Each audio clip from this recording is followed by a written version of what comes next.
आज जो है एक नया चैप्टर स्टार्ट कर रहे हैं, वो है चैप्टर नंबर 5 यूक्लिड की ज्यामिति का परिचय। ठीक है, यहाँ पर ज्यामिति जो है यूनानी भाषा के शब्द जियो और मिट्रीन से मिलकर के बना है।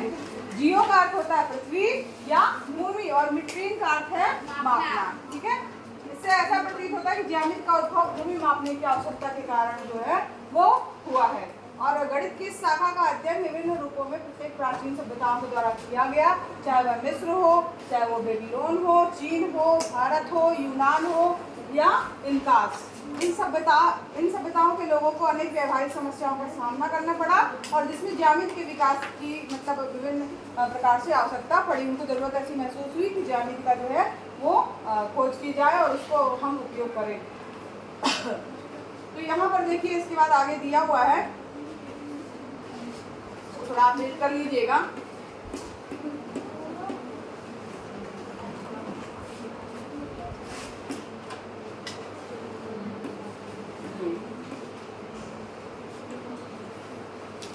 एक यूनानी गणितज्ञ थेल्स जो है, उनको फ्रेज आता है कि उन्होंने सबसे पहले ज्ञात उत्पत्ति जो है इसका प्रूफ के रूप में इसको दिया।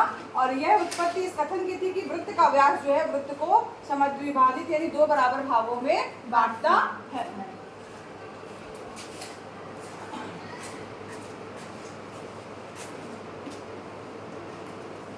इसके बाद अगर बात की जाए थेल्स की, तो उनके एक सबसे प्रसिद्ध शिष्य थे पाइथागोरस था, जिनका नाम था। तो पाइथागोरस का नाम आपने सुना होगा, पाइथागोरस प्रमेय भी पढ़ी होगी ना।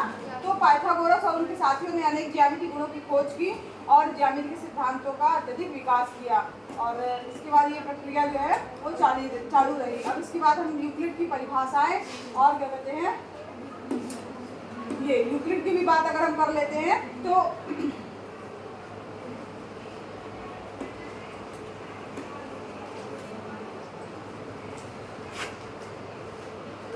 अगर हम इनकी बात करें तो ज्यामिति के प्रति यूक्लिड के दृष्टिकोण की चर्चा जो है इस पूरे चैप्टर में नाम ही यूक्लिड की के बारे में। तो यहाँ पर देखिए, यूक्लिड के समय के यूनानी गणितज्ञों ने ज्यामिति को उसके विश्व का एक सिद्धांतीय प्रतिमान सोचा, जिसमें वे रहते थे। बिंदु, रेखा, तल, पृष्ठ यानी सरफेस, इन सबको बताया उन्होंने कि क्या है बिंदु, क्या है रेखा, क्या है तल, क्या है।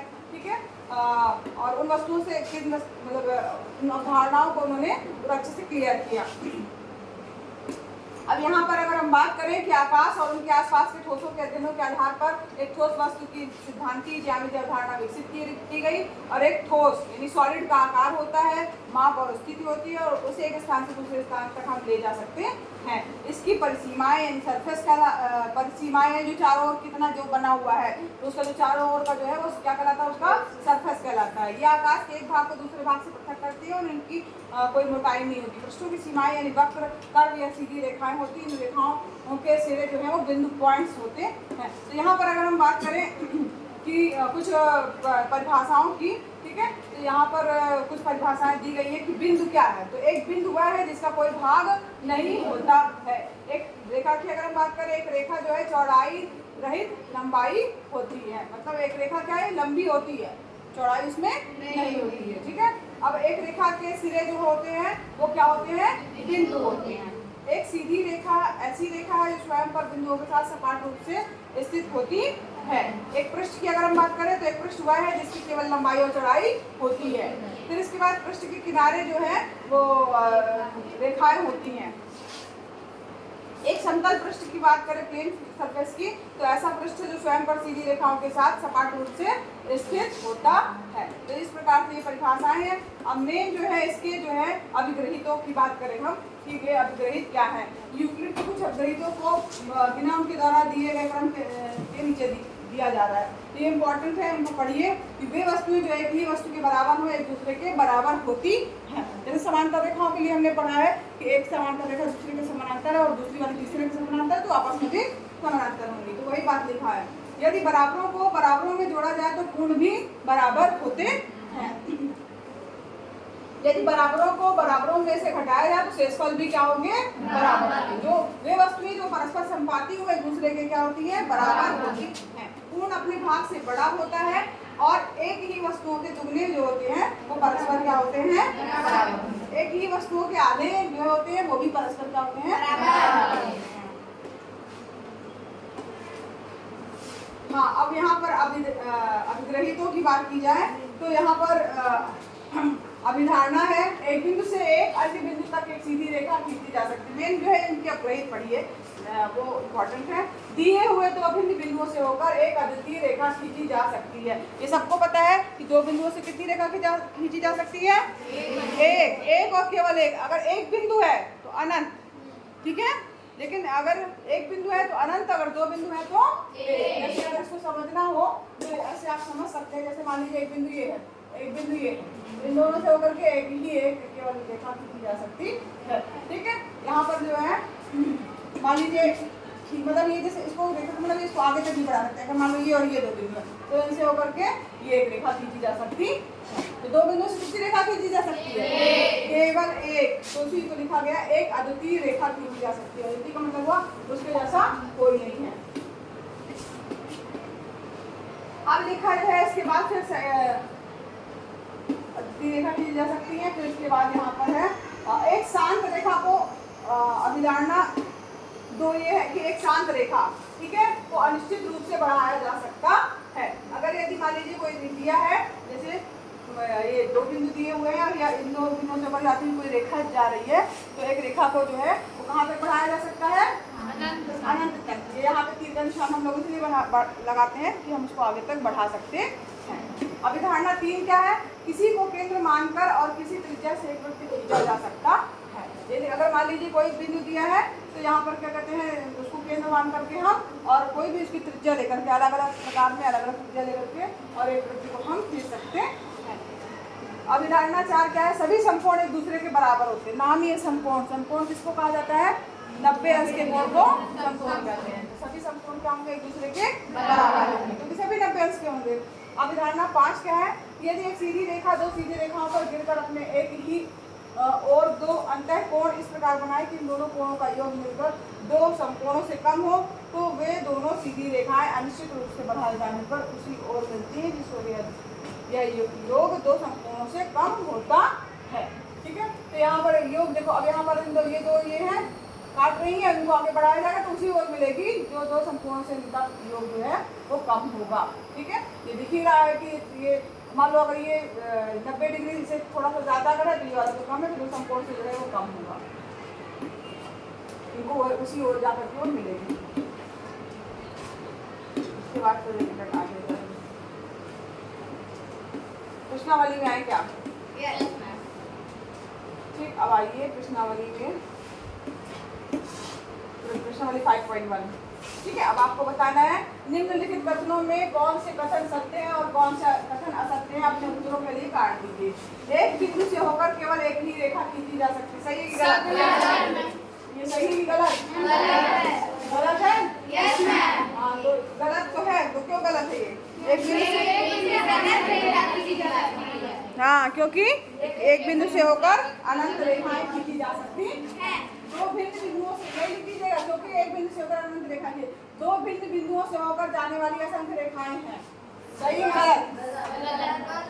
गलत है। क्यों? क्योंकि दो भिन्न बिंदु है तो उसे केवल एक रेखा खींची जा सकती है। अभी हमने पढ़ा ना, उसके अपग्रहित हैं, तो लिख दीजिएगा कि ये भी गलत है क्योंकि दो भिन्न बिंदुओं से होकर केवल एक ही रेखा खींची जा सकती है, ठीक है। फिर तीसरा है एक शांत रेखा दोनों ओर अनिश्चित रूप से बढ़ाई जा सकती है, क्योंकि अब ग्रेड में दिया हुआ है कि ये शांत रेखा को दोनों ओर हम अनिश्चित रूप से बढ़ा सकते हैं। यदि दो वृत्त बराबर है तो उनकी त्रिज्याएं बराबर होती हैं। सही है। क्यों? क्योंकि अगर दो वृत्त बराबर हैं तो उनका केंद्र और परिधि जो है एक दूसरे के ऊपर ही होंगे। बराबर है तो मतलब एक दूसरे के ऊपर ही होंगे, केंद्र भी वही होगा, परिधि भी उसकी वही होगी, ठीक है। तो अगर एक के ऊपर एक रखते हैं तब, ठीक, तो उसका मतलब हो कि उनकी त्रिज्याएं भी बराबर होंगी। फिर यहाँ दिया है, ये नोट कर लिया, आकृति में यदि AB बराबर PQ और PQ बराबर XY है तो AB बराबर XY होगा? होगा, क्योंकि अभी हमने उसके अपग्रहित ही पढ़ी है कि अगर दो ये इसके बराबर है और ये इसके बराबर, तो ये दोनों भी आपस में क्या होंगी? बराबर होंगी, ठीक है। फिर क्या लिखा? निम्नलिखित पदों में से प्रत्येक की परिभाषा दीजिए। क्या इसके लिए कुछ ऐसे पद हैं जिन्हें परिभाषित करने की आवश्यकता है? क्या वे क्या है और आप इसे कैसे परिभाषित? तो यहाँ पर उसकी परिभाषा देना है। समांतर रेखाएं किसे कहते हैं? जो रेखा अगर दो रेखाओं को बढ़ाए जाने जाने पर जो है वो अगर एक दूसरे को कभी भी प्रतिच्छेद ना करें और उनके बीच समान अंतर हो तो इसको क्या कहा जाएगा? समान। लंब रेखाएं लंबी लंबी होती है। जो रेखाएं एक दूसरे पे लंब का मतलब क्या हुआ? हाँ, अगर दो रेखाएं एक दूसरे के ऊपर एक दूसरे से के ऊपर जो है इस तरीके का 90 अंश का कोण बनाती हैं तो उन्हें क्या कहा जाएगा? लंब रेखाएं कहा जाएगा। रेखाखंड, हाँ रेखाखंड नहीं, इसको किरण कहा जाता है। दोनों अंत बिंदु होते हैं, उसको क्या कहा जाएगा? रेखाखंड। ये मैंने बताया था एक बार आप लोगों को।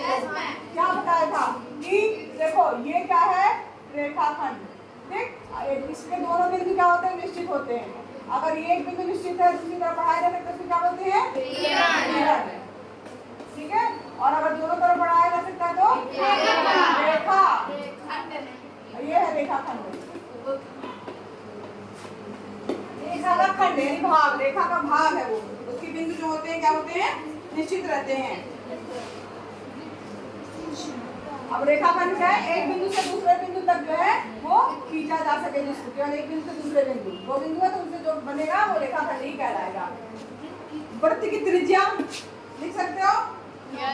वृत्त के केंद्र से परिधि को मिलाने वाली सीधी रेखा वृत्त की त्रिज्या कहलाती है। जैसे मान लीजिए कोई वृत्त है, ठीक है, अगर मान लीजिए ये वृत्त है, ठीक है, इसका केंद्र ये है, केंद्र से जो ये परिधि, परिधि ये क्या कहलाती है? परिधि कहलाती है चारों। तो इसके कोई भी बीच की दूरी जो क्या कहलाएगी? उसकी त्रिज्या, वो जो की बराबर होती है। ठीक है, एक चित्र बनाकर बता सकते हैं आप, बता दीजिएगा। वर्ग, वर्ग क्या है? हाँ, चारों भुजाएं भरने बराबर है, चारों कोण भी, ठीक है, इसकी चारों भुजाएं और चारों कोण बराबर होते हैं और 90 डिग्री के होते हैं। ऐसी आकृति क्या कहलाती है? अब यहाँ पर क्या करना है? विचार करना है।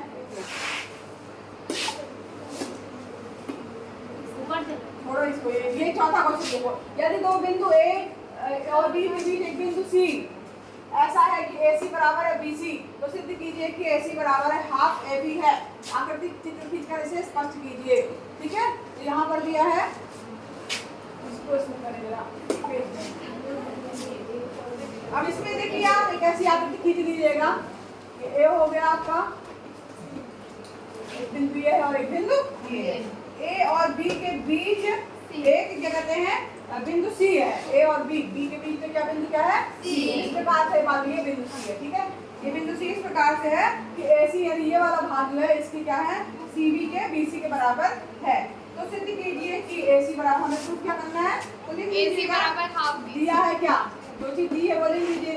दिया है AC बराबर है BC, कुछ नहीं दिया गया है। ठीक है, अब यहाँ पर AC जो AC है, ठीक, अब उसमें BC यहाँ दिया, AC में AC जोड़ देंगे।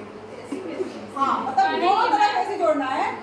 BC क्यों जोड़ रहे हैं हम? क्योंकि ये BC ये दिया हुआ है और हमको AC के बराबर करना है, तो यहाँ पर जो ये BC है इसमें AC को और जोड़ देंगे। ठीक है, नहीं समझ में आया? दोनों तरफ AC जोड़ने पर लिख दो, दोनों पक्षों में AC जोड़ने पर। AC मतलब वो पंखे वाला, वो ठंडा करने वाला AC है। AC इसलिए जोड़ रहे हैं क्योंकि देखो हमें AC के बराबर जो पूरा जो हमें सिद्ध करना है, AC बराबर क्या सिद्ध करना है? AC बराबर सिद्ध करना है ना, हाफ क्या सिद्ध करना है? Half AB। ठीक है, तो हमें सिद्ध क्या करना है? AC। तो AC क्या होगा? AC जो AC बराबर हाफ AB।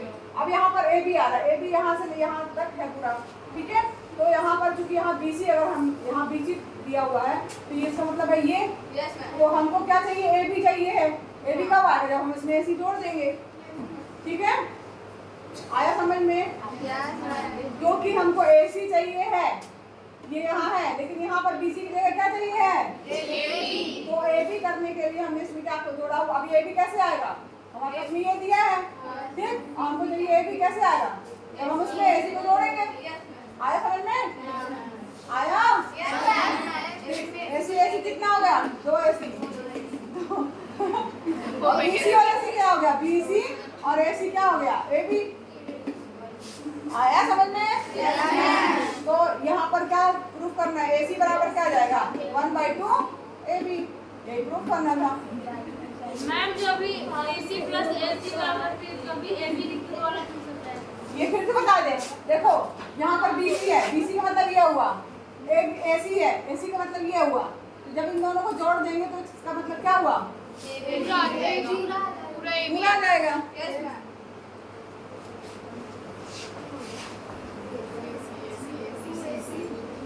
ठीक है, तो AC बराबर AB, तो AC बराबर हाफ AB, यही प्रूव करना था। समझ में आ गया ना? चलिए हमारी कुछ ज्यादा एक समझ में आता है।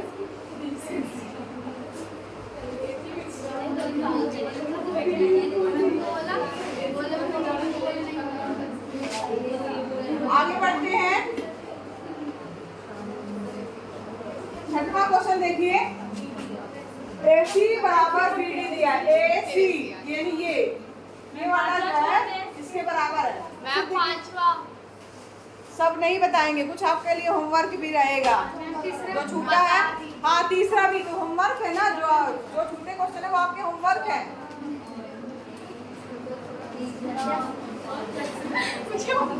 AC बराबर दिया है BD के, सिद्ध करना है कि AB बराबर है CD। तो सिद्ध करना है कि ये बराबर, कोई बता सकता है कैसे सिद्ध कर सकते हैं इसको?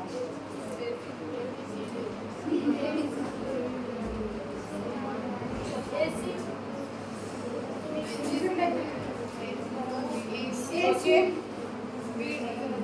देखो AC बराबर क्या दिया हुआ है? BD। तो AC को लिख क्या सकते हैं? BD AC की बराबर ये दिया है। अब AC को हम क्या लिख सकते हैं? AB plus BC। और यहाँ लिखा है AB बराबर CD। AB बराबर है CD। और एक मिनट, ये हमने AC लिखा, ठीक। और AB बराबर है, AB बराबर है किसके? CD।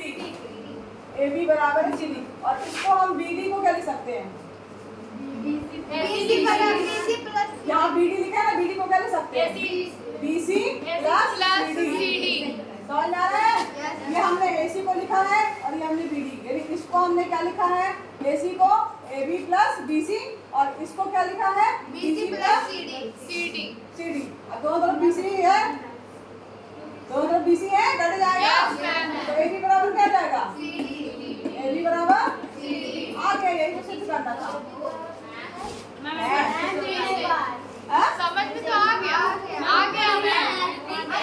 मैम। दोनों साइड से कट जाएगा। और क्या? अरे BC में इसका हो जाओ तो BC माइनस BC आएगा, BC माइनस BC आएगा, कट गया। AB बराबर CD। अरे सीधी सी बात है, कॉमन है दोनों में, हट जाएगा। तो अपने आप जो बचा है वो आएगा, वो जो बचा है सिद्ध करने के लिए दिया हुआ है। चलिए 5A चलो खत्म, 5B में आओ। 5B में है ही नहीं कुछ। चलो ये हो गया खत्म। क्या कीजिए?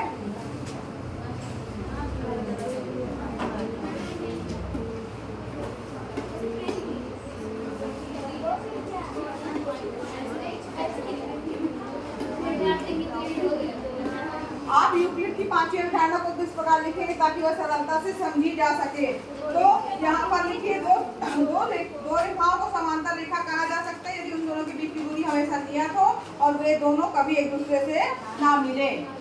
बस समांतर रेखा की परिभाषा एक तरह से कहा जाए लिख देनी और दो समांतर रेखाएं लिख देनी है, ठीक है। इसके बाद जो है नेक्स्ट क्वेश्चन है, क्या यूक्लिड की पांचवी अवधारणा से समांतर रेखाओं के अस्तित्व और